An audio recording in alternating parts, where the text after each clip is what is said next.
bonjour à tous, bienvenue dans ce nouveau numéro de la série Un lieu, une technique. Alors aujourd'hui je me trouve à Trobac-le-Bas, à l'étang de l'association Le Goujon Frétillant. Voilà leur étang. Et donc je suis venu ici aujourd'hui pour faire une vidéo de pêche de la carpe à l'anglaise. J'espère que la pêche va être bonne parce qu'il a plu toute la nuit, on est fin du mois d'août et il fait plutôt très frais ce matin. Voilà, pêche de la carpe à l'anglaise avec quelques beaux spécimens, je l'espère. Il y a des beaux poissons ici qui traînent. On va essayer de les prendre. Donc, il reste plus qu'à amener tout le matériel sur le poste. Et je vous retrouve pour la préparation de l'amorce. Alors aujourd'hui, pour pêcher à l'anglaise, il va falloir une amorce qui soit assez collante pour être envoyée à la fronde. Mais comme on ne va pas gâcher le matériel, là j'ai un reste d'amorce de la dernière partie de pêche à la carpe à la grande canne. Donc c'est de l'amorce au krill. Déjà une partie de cette amorce qui est décongelée va rentrer dans le mélange. On va compléter ça avec encore un reste d'amorce krill killer de chez Sansa, donc toujours une amorce rouge au krill. Et ensuite pour que ça colle bien, ça c'est une amorce qui est pas très chère, qui convient bien pour les pêches au moulinet pour coller l'amorce. C'est de la 3000 Carp Club. Donc on va mélanger ça à part égale, moitié-moitié. On aura une amorce avec de la farine de krill, farine de poisson pour essayer d'attirer les carpes. Et puis cette partie collante qui va permettre d'envoyer l'amorce à bonne distance à la fronde. Voilà, moitié-moitié.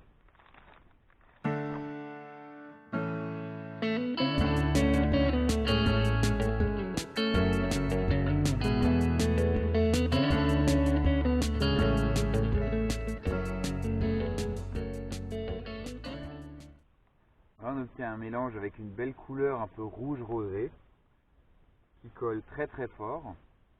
Là pour le moment il va falloir laisser bien absorber et y revenir d'ici un quart d'heure parce qu'elle va encore prendre je pense pas mal d'eau. Donc voilà, toujours bien commencer par préparer l'amorce et y revenir par la suite et la mouiller progressivement. Voilà, il faut installer maintenant la station, préparer les cannes et la pêche pourra commencer tranquillement. Alors les aiges du jour pour cette partie de pêche à l'anglaise. On va avoir des asticots morts qui ont été congelés dans de l'eau, du maïs que j'ai teint en rouge avec du goût, du maïs normal, ici quelques vers de terreau, et là j'ai quelques gros pelets de 7 mm qui seront mis peut-être à l'hameçon sur une bague. Voilà les aiges du jour, et je pense que principalement la pêche se fera à l'asticot mort, je ne sais pas pourquoi, je sens ça comme ça. Voici le matériel qui sera utilisé aujourd'hui pour cette pêche à l'anglaise. Donc on a deux cannes identiques, des Milo Gold Valley Toledo Carp MK2 3,90 m, qui sont de super cannes pour pêcher la carpe à l'anglaise, que j'ai associé à des moulinets XLR 3000. Et le nylon sur la bobine, c'est du Milo de 19 centièmes. Voilà donc le matériel qui sera utilisé. Les deux cannes recevront un flotteur anglais de 10 grammes. L'un des deux avec une antenne fine, je vais aller vous montrer, les montages sont pas tout à fait terminés.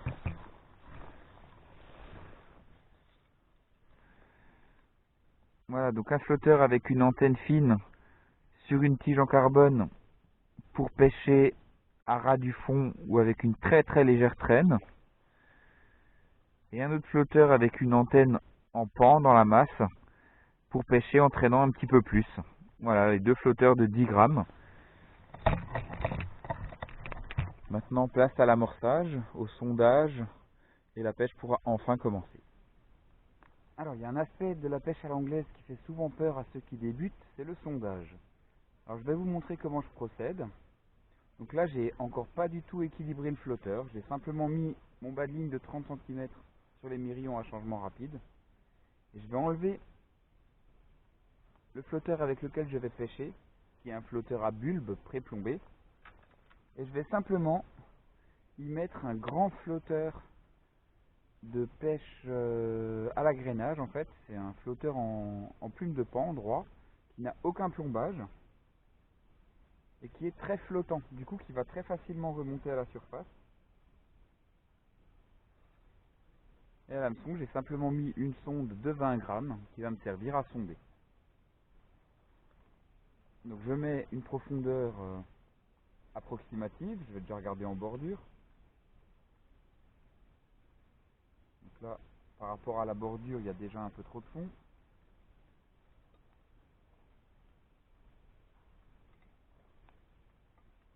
Et après ça s'envoie tout en souplesse sur le coup.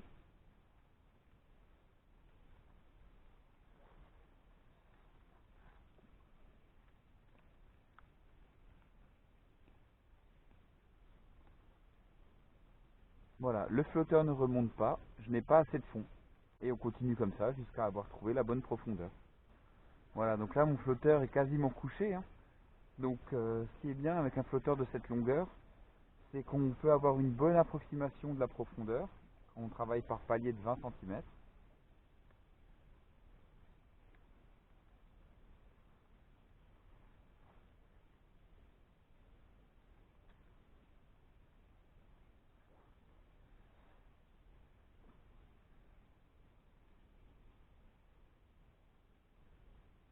Voilà, j'ai juste à peu près 5-6 cm d'antenne qui dépasse, donc je connais la profondeur à 5-6 cm près.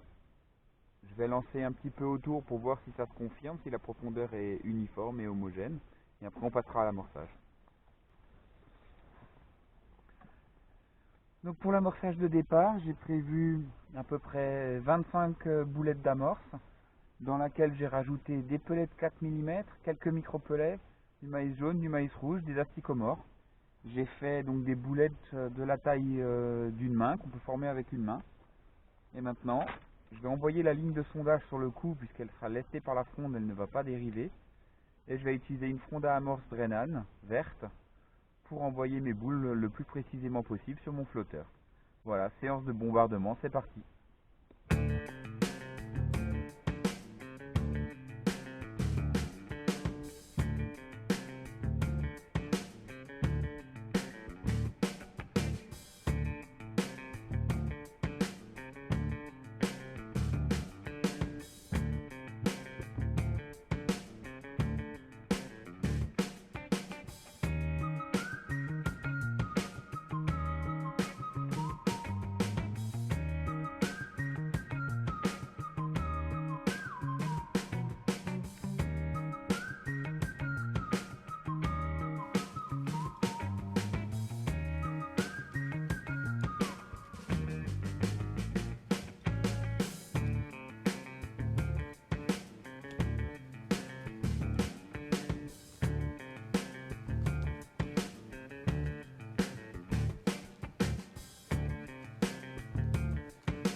Ah voilà, l'amorçage de départ est terminé. Ça a pu peut-être vous sembler beaucoup d'amorces, mais en réalité c'est l'équivalent de 3 grosses poignées, plus les èches. Donc ça fait un petit tapis, j'ai essayé d'être le plus précis possible. Et puis après on regardera surtout les fouilles de carpe et on adaptera la position de pêche. Mais pour pêcher quand même relativement précis toujours, je vais faire sur ma ligne une ligature avec du fil fluo jaune. Donc j'avais marqué la distance, j'avais clippé le fil là avant de commencer à amorcer. Et maintenant je vais faire une ligature devant mon moulinet et chaque fois que je lancerai, je ramènerai jusqu'à cette ligature pour être précis sur la zone de pêche.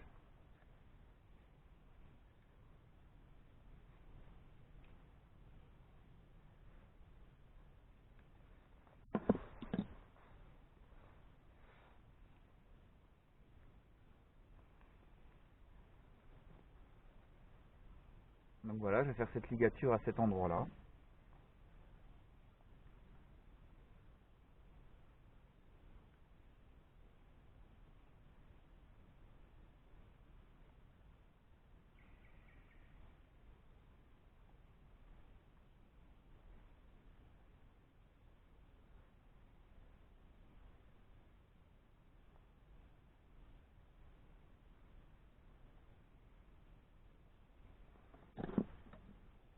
Et surtout ce qui est très important, c'est que lorsqu'on va couper ce qui dépasse, il faut laisser 2 morceaux de 5 cm pour que cette ligature puisse très facilement passer dans les anneaux de la canne.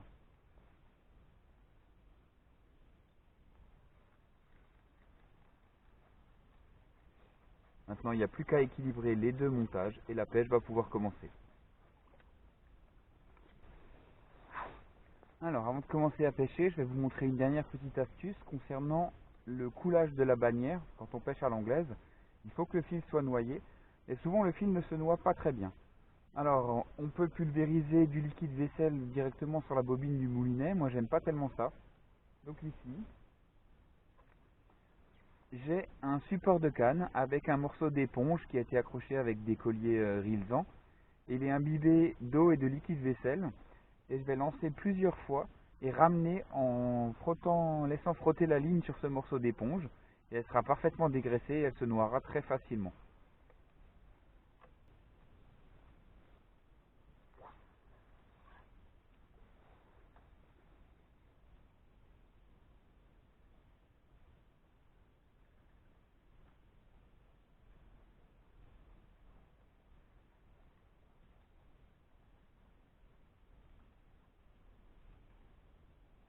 Voilà, une première fois.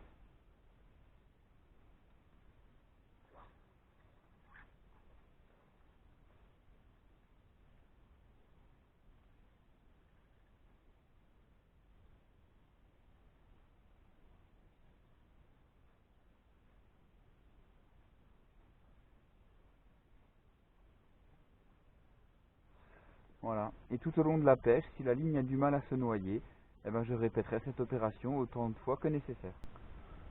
Bon, le temps d'équilibrer la deuxième canne, j'avais mis la première à l'eau. Je me retrouve avec une carpe avant même d'avoir pu commencer à vous donner quelques explications sur la technique de lancer et de coulage de la bannière. Donc je vais terminer ce combat et je vous expliquerai ça tout à l'heure.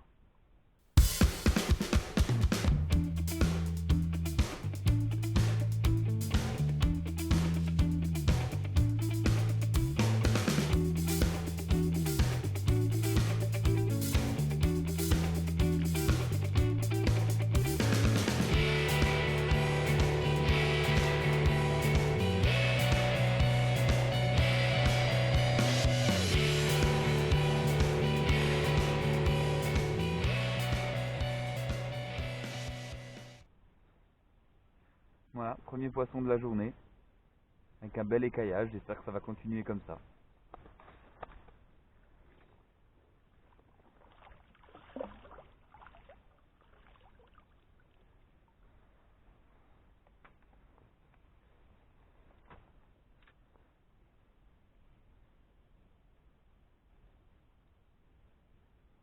Et bien sûr mon fidèle compteur, une carpe. Voilà, donc avant de commencer la pêche à proprement parler, je vous donne encore deux petits conseils concernant le lancer et le ferrage. Alors le lancer avec des flotteurs comme ça très lourds, moi je suis pas un adepte du lancer en un seul mouvement. Je passe sur le côté, je lance plus loin que la zone, j'entends la ligature qui traverse les anneaux, je sais que je suis plus loin. Et ensuite, il faut plonger le sion dans l'eau, mouliner quelques tours et soulever d'un coup sec pour noyer la ligne sur toute sa distance.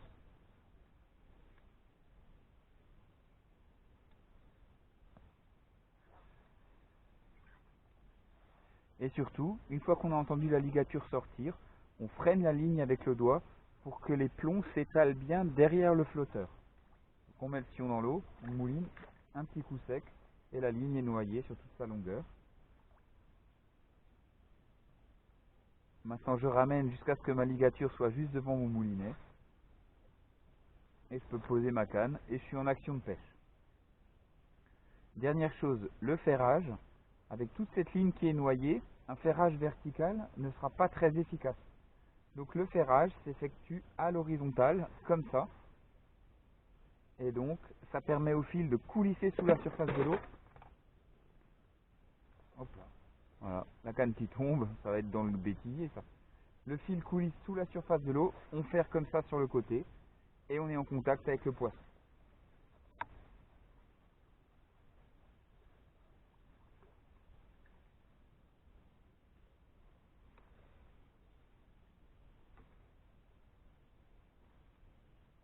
Alors peut-être que c'était une touche, hein, parce que je me retrouve avec un hameçon complètement vide. C'est pour ça que la canne est tombée. Alors voilà, une belle bouchée, hein, 6 asticots morts. Et c'est parti.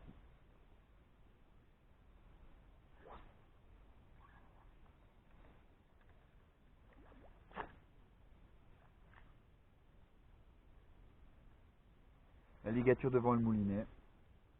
Et ça pêche. Alors j'ai commencé la pêche avec la grosse antenne, en pêchant à traîner d'une vingtaine de centimètres sur le fond, pour voir ce que ça va donner.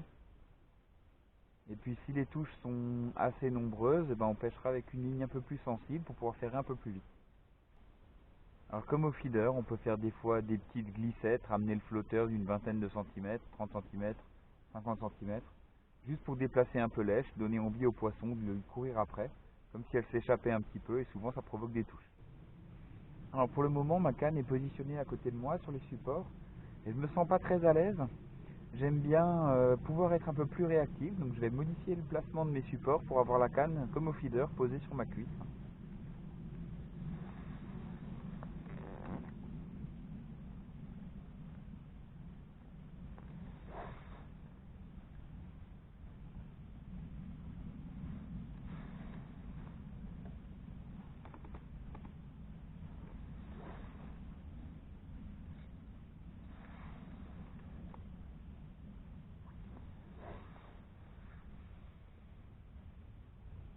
Voilà, il faut que le bout de la canne soit juste sous l'eau, la canne sur la cuisse, et là, prêt à faire rire au moindre mouvement du flotteur. Alors le pelet, ça semble pas être ce qu'elles veulent. Donc je vais prendre l'autre canne, un montage un peu plus sensible, un peu moins de traîne, et je vais mettre 2 terreaux et 2 asticots. On va voir ce que ça donne.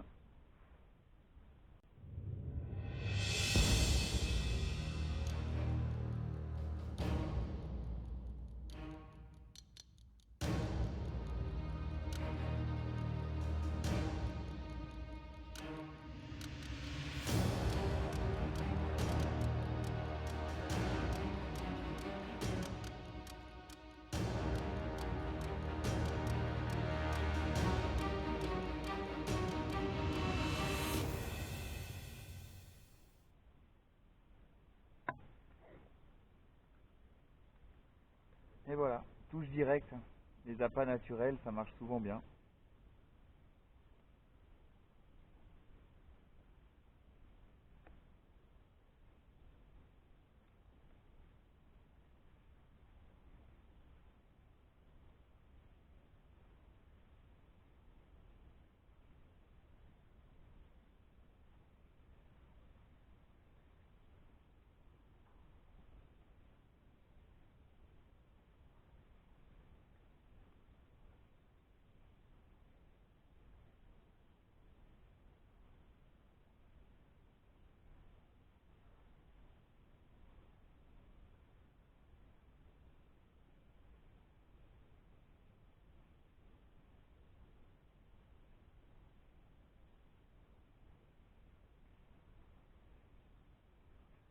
Combat canne basse, pour pas effrayer les poissons, les laisser tranquillement venir devant soi et finir le combat au bord.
Assez simple, ça rentre pas.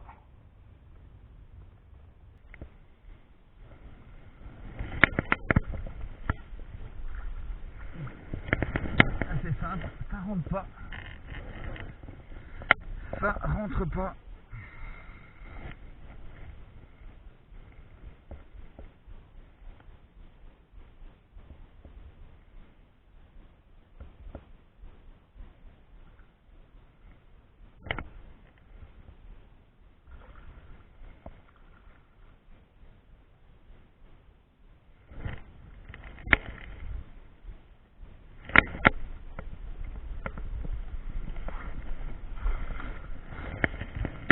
Ça rentre pas du tout.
Regardez-moi cette carte.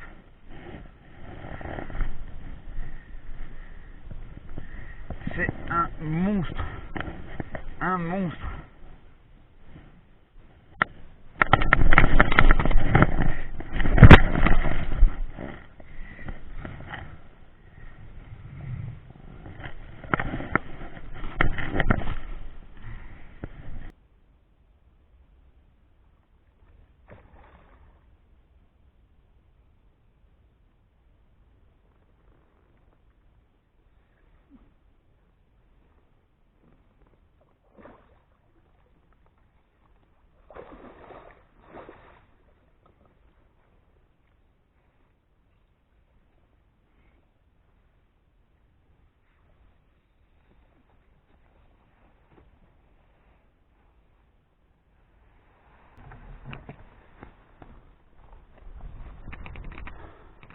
Alors c'est simple, c'est pour cette carte que je suis venu.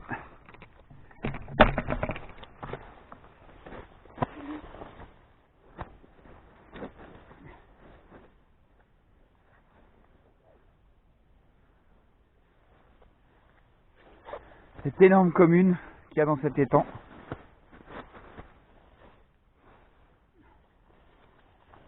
Et au deuxième poisson, je la prends.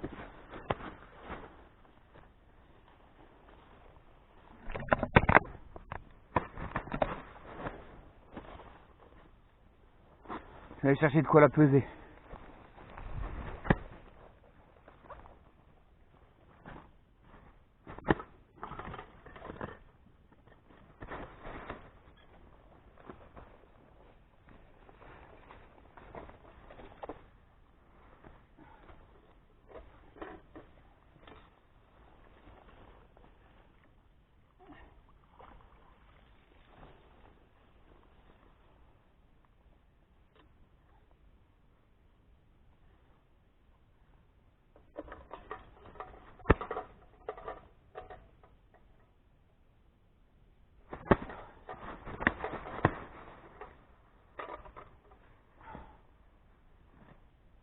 Quel engin! Magnifique carte!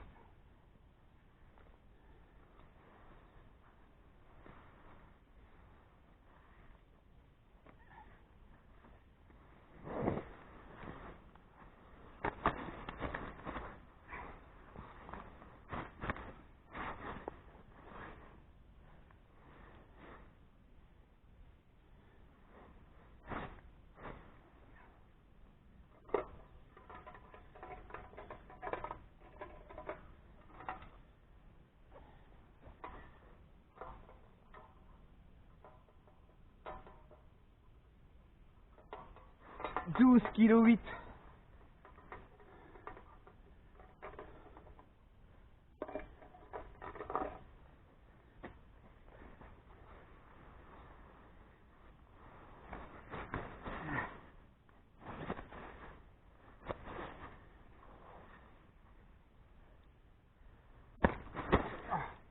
Allez, intenable.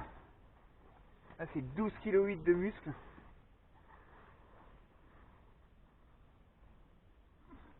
Regardez ça.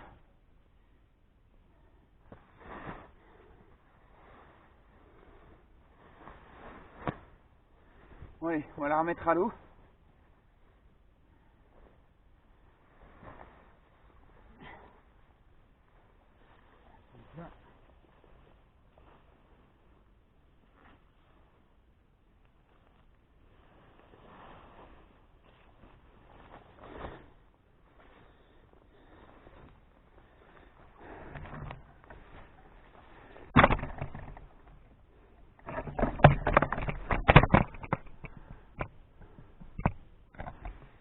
Retour à l'eau de cette carte.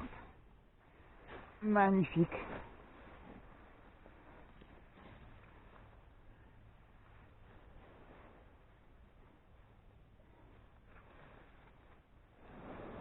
On va faire un petit toboggan.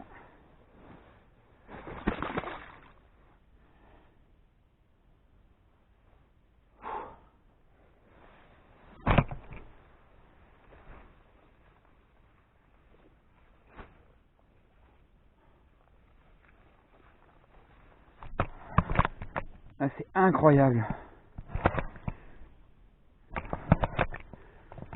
C'est pour ce poisson-là que je suis venu. Et je l'ai attrapé à la deuxième touche. Elle m'a à moitié déboîté le pouce de la main gauche. Là, j'ai super mal. Mais bon, la pêche va continuer. 2 poissons. Une carpe tout à fait normale. Et ce monstre de 12,8 kg. Voilà, je suis aux anges là. Allez, on poursuit la vidéo.